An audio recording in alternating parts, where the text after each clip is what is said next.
आज मी बनवणार आहे विदर्भ स्पेशल सोले। तर चला आता मी तुम्हाला याची रेसिपी दाखवते।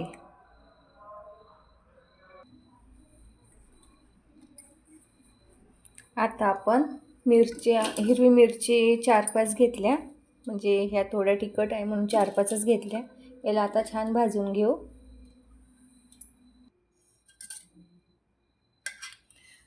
मिरच्या थोडं तेल टाकून भाजू, म्हणजे छान भाजल्या जातात।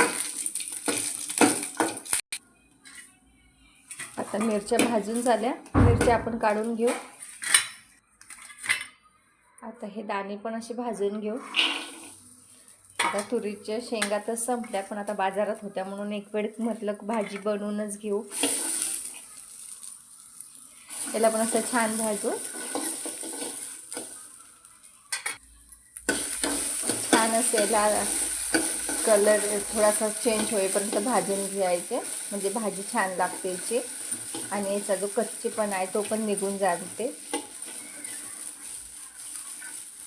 आमच्या विदर्भात खूप चालणारी भाजी आहे। जेपर्यंत शेंगा आहे तेपर्यंत याचीच भाजी खायची, भाजी बनवायची, कचोरी बनवायची, सोले भात। आता हे भाजून झाले, त्याला आता काढून घेऊ। आता हे मिक्सरमध्ये काढून घेऊ। हवं तर तुम्ही पाट्यावर पण वाटू शकता, माझ्या इथं पाटा नाही म्हणून मी मिक्सरमध्ये काढून घेते। आणि पाट्यावर पण वाटून याची भाजी खूप छान होते। हे कोथिंबीर, हिरवी मिरची आणि लसूण आणि हे दाणे तुरीच्या शेंगाचे, हे पूर्ण आपण एकत्रच काढून घेऊ।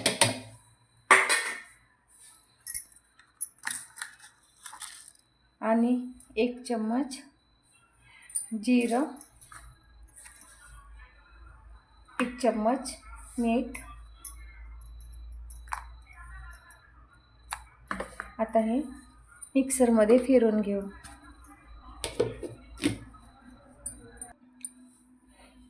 हे थोडंसं जाड झालं, त्याच्यामध्ये थोडं पाणी टाकून फिरू।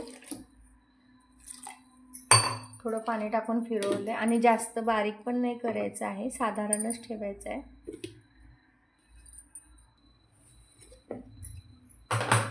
तुम्ही बघू शकता असं एवढं बारीक केलेलं आहे।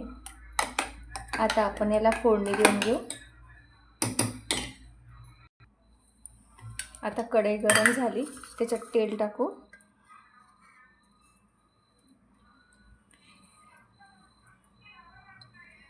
तीन चमचे तेल टाकून घ्यायचं। आता तेल गरम झालं, आता त्याच्यामध्ये 1 चम्मच मोहरी टाकू आणि जे आपण बारीक केलेलं आहे तुरीच्या दाण्याचं पेस्ट ते याच्यामध्ये टाकून घेऊ। त्याला छान परतून घेऊ। त्याला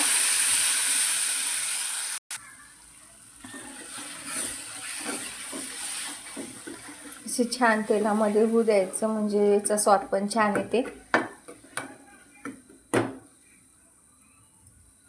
आता त्याच्यामध्ये 1 चम्मच हळद टाकून घेऊ।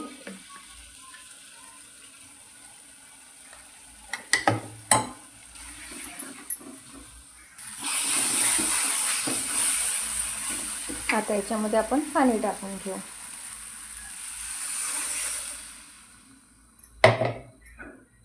आणि ही भाजी थोडी पातळच छान लागते, जास्त घट्टपेक्षा।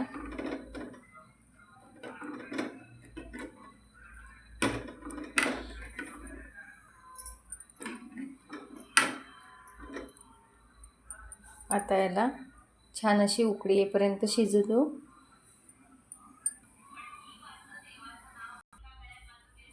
आता भाजी छान शिजून गेली, आता त्याच्यामध्ये आपण वरून असा कोथिंबीर संभार टाकून घेऊ।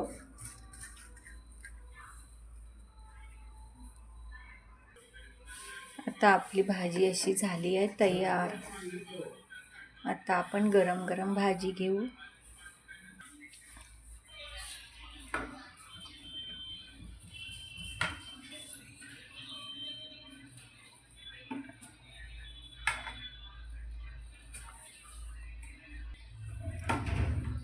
आणि तुम्ही पण अशी विदर्भ स्पेशल सोलेची भाजी नक्कीच करून बघा, तुम्हाला पण आवडेल. आणि पोळीसोबत पण छान लागते, भाकरसोबत पण छान लागते, आणि नक्कीच अशी करून बघा.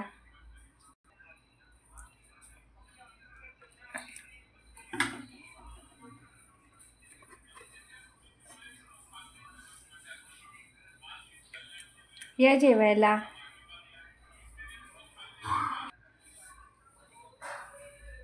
आणि अशी तुरीच्या शेंगाचे सोले तुम्ही पण नक्कीच करा. आवडल्यास लाईक करा आणि सबस्क्राईब करा. बाय.